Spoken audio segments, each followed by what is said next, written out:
श्री सीताराम चंद्राभ्याम नमः। अयोध्या कांड 42वां सर्ग।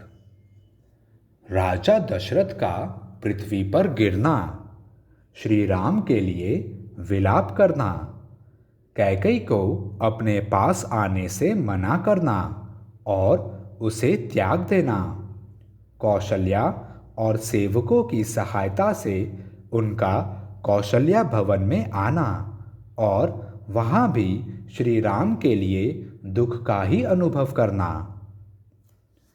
वन की ओर जाते हुए श्री राम के रथ की धूल जब तक दिखाई देती रही, तब तक इक्ष्वाकु वंश के स्वामी राजा दशरथ ने उधर से अपनी आंखें नहीं हटाईं।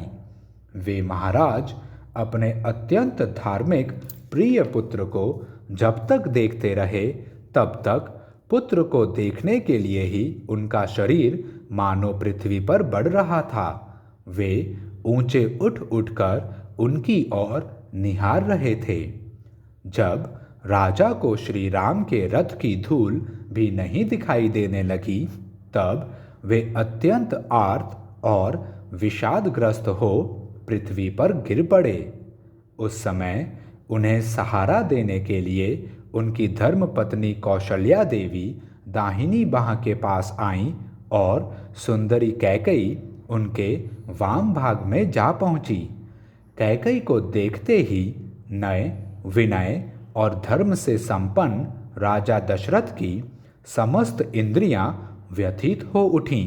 वे बोल उठे, पापपूर्ण विचार रखने वाली कैकेयी, तू मेरे अंगों का स्पर्श न कर, मैं तुझे देखना नहीं चाहता। तू न तो मेरी भार्या है और न बांधवी। जो तेरा आश्रय लेकर जीवन निर्वाह करते हैं, मैं उनका स्वामी नहीं हूँ और वे मेरे परिजन नहीं हैं। तूने केवल धन में आसक्त होकर धर्म का त्याग किया है, इसलिए मैं तेरा परित्याग करता हूँ। मैंने जो तेरा पाणी ग्रहण किया है और तुझे साथ लेकर अग्नि की परिक्रमा की है, तेरे साथ का वह सारा संबंध इस लोक और परलोक के लिए भी त्याग देता हूँ। तेरा पुत्र भरत भी यदि इस विघ्न बाधा से रहित राज्य को पाकर प्रसन्न हो, तो वह मेरे लिए श्राद्ध में कुछ पिंड या जल आदि दान न करे, वह मुझे प्राप्त न हो। तदंतर शोक से कातर हुई कौशल्या देवी उस समय धरती पर लौटने के कारण धूल से व्याप्त हुए महाराज को उठाकर उनके साथ राजभवन की ओर लौटी। जैसे कोई जानबूझकर स्वेच्छापूर्वक ब्राह्मण की हत्या कर डाले अथवा हाथ से प्रज्वलित अग्नि का स्पर्श कर ले और ऐसा करके संतप्त होता रहे, उसी प्रकार धर्मात्मा राजा दशरथ अपने ही दिए हुए वरदान के कारण वन में गए हुए श्री राम का चिंतन करके अनुतप्त हो रहे थे। राजा दशरथ बारंबार पीछे लौटकर रथ के मार्गों पर देखने का कष्ट उठाते थे।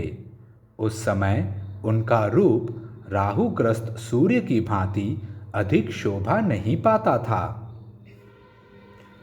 वे अपने प्रिय पुत्र का बारंबार स्मरण करके दुख से आतुर हो विलाप करने लगे। वे बेटे को नगर की सीमा पर पहुंचा हुआ समझकर इस प्रकार कहने लगे, हाय, मेरे पुत्र को वन की ओर ले जाते हुए श्रेष्ठ वाहनों के पद चिन्ह तो मार्ग में दिखाई देते हैं, परंतु उन महात्मा श्री राम का दर्शन नहीं हो रहा है। जो मेरे श्रेष्ठ पुत्र श्री राम चंदन से चर्चित हो तकियों का सहारा लेकर उत्तम शैयाओं पर सुख से सोते थे और उत्तम अलंकारों से विभूषित सुंदरी स्त्रियां जिन्हें व्यजन डुलाती थीं, वे निश्चय ही आज कहीं वृक्ष की जड़ का आश्रय ले अथवा किसी काठ या पत्थरों को सिर के नीचे रखकर भूमि पर ही शयन करेंगे।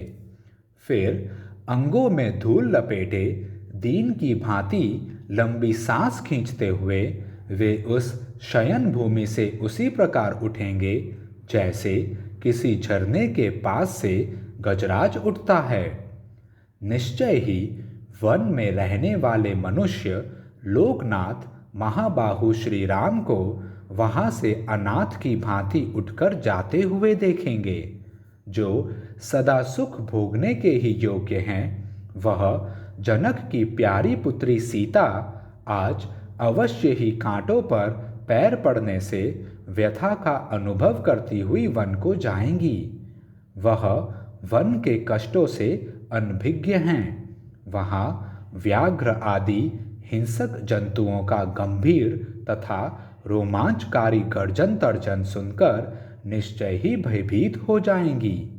अरे कैकई, तू अपनी कामना सफल कर ले और विधवा होकर राज्य भोग। मैं पुरुष सिंह श्री राम के बिना जीवित नहीं रह सकता।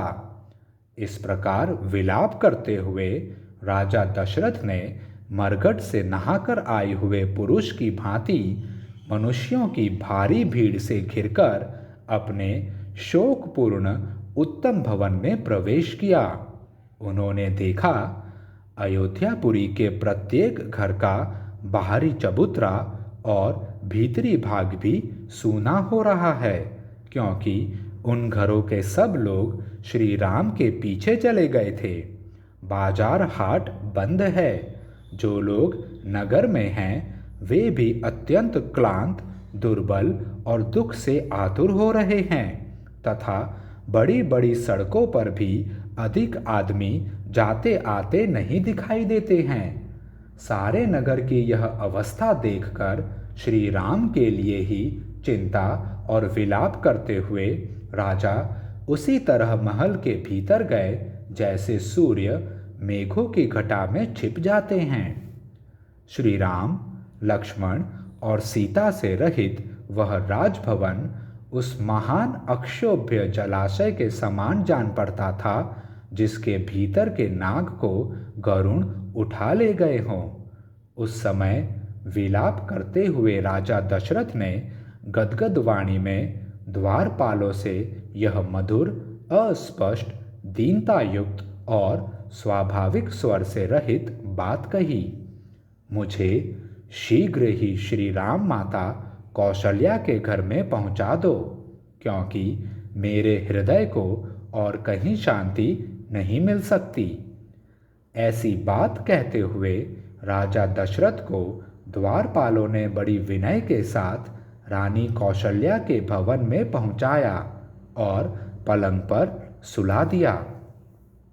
वहां कौशल्या के भवन में प्रवेश करके पलंग पर आरूढ़ हो जाने पर भी राजा दशरथ का मन चंचल एवं मलिन ही रहा। दोनों पुत्र और पुत्र वधू सीता से रहित वह भवन राजा को चंद्रहीन आकाश की भांति श्रीहीन दिखाई देने लगा।